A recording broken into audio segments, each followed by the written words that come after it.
आदरणीय साथियों नमस्कार, आपका स्वागत है, अभिनंदन है अपने चैनल विधि ज्ञान चर्चा में। मैं RS धीमान एडवोकेट। साथियों, आज का हमारा टॉपिक है, आज का विषय यानी आज हम चर्चा करेंगे उत्तर प्रदेश राजस्व संहिता 2006 की धारा 115 की उपधारा के संबंध में भाग 1 में, और भाग 2 में चर्चा करेंगे धारा 115 के नियम 105 के उपनियम के संबंध में।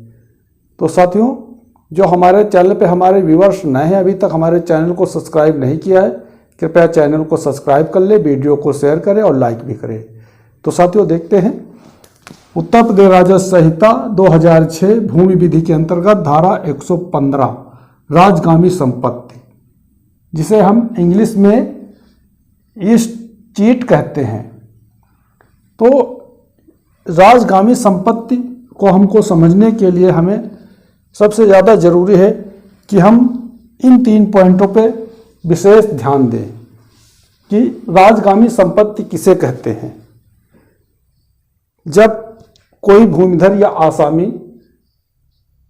बिना किसी वारिस को छोड़े हुए उसकी मृत्यु हो जाती है, यानी कि उसका जो वारिस कोई नहीं होता है, तो वो संपत्ति राज्य सरकार में निहित कर दी जाती है, उसे राजगामी संपत्ति कहते हैं। उसके बाद हम देखते हैं राजगामी संपत्ति की कार्रवाई का अधिकार किसे है।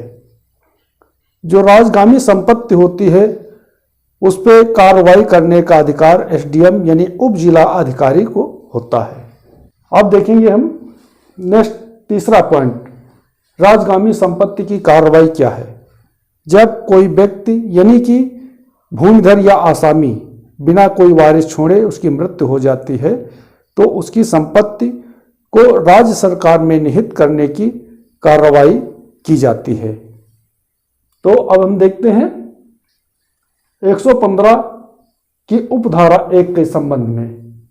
उपधारा 1 कहती है कि भूमिधर या आसामी, कोई भी भूमिधर या आसामी व्यक्ति जब अपनी कोई वारिस छोड़े उसकी मृत्यु हो जाती है, तो उसकी संपत्ति को SDM द्वारा कब्जा कर लिया जाता है और उस संपत्ति को 1 वर्ष के लिए किसी व्यक्ति के पक्ष में किराए पर या पट्टे पर दिया जा सकता है। उपधारा 2 में पट्टे की निबंधन और शर्तें।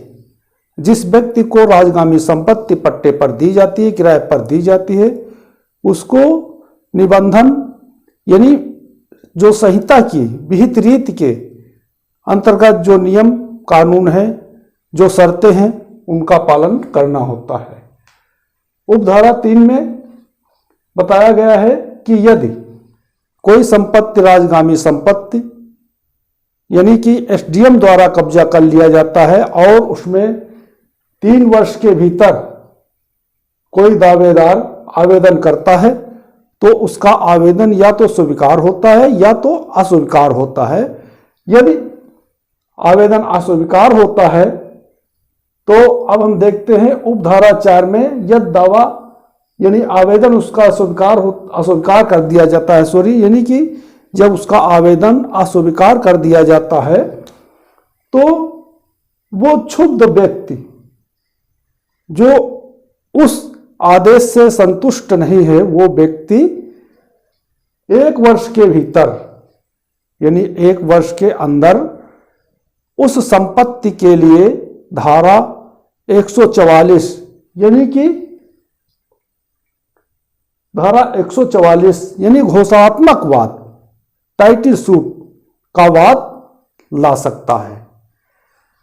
अब देखते हैं अगला पॉइंट, उपधारा 5 SDM उपधारा 1 व 2 के अनुसार SDM या उप जिला अधिकारी धारा 1 व 2 के अनुसार जब तक उस भूमि को पट्टे पर देता रहेगा यानी कि किराए पर देता रहेगा, जब तक कि धारा 4 के वादों का अंतिम विनिश्चय न हो जाए, यानी कि जो धारा 4 में जो घोषणात्मक वाद या आवेदन किया गया है उसका जब तक अंतिम विनिश्चय न हो जाए, अंतिम निर्णय न हो जाए, तब तक उप जिला अधिकारी राजगामी संपत्ति को जो कब्जे में संपत्ति की गई है SDM द्वारा, उसको 1 वर्ष के अंतराल पे बराबर पट्टे पर या किराए पर देता रहेगा।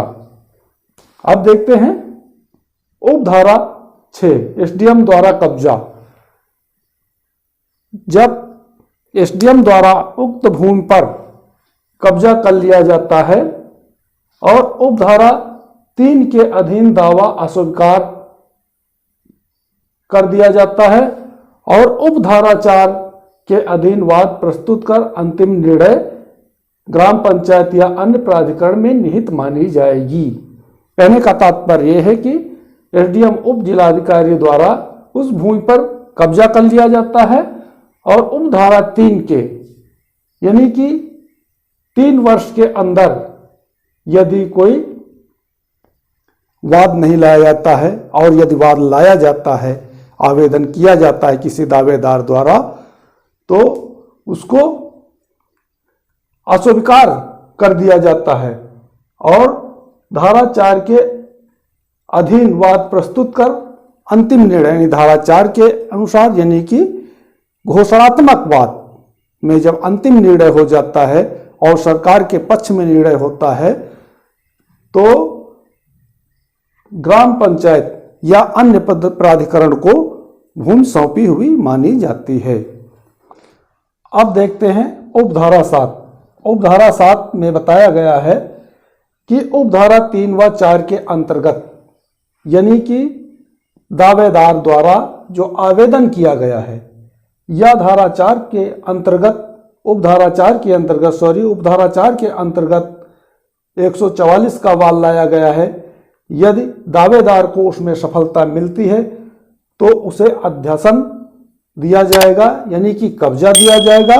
अन्य जो बकाया है जैसे कि भू राजस्व बकाया है, जो किराएदार था, जो पट्टेदार था, उसने भू राजस्व नहीं जमा किया है तो उसे पाने का भी अधिकारी होगा और पट्टेदार द्वारा वो किराया और जो भू राजस्व है देने का अधिकारी होगा।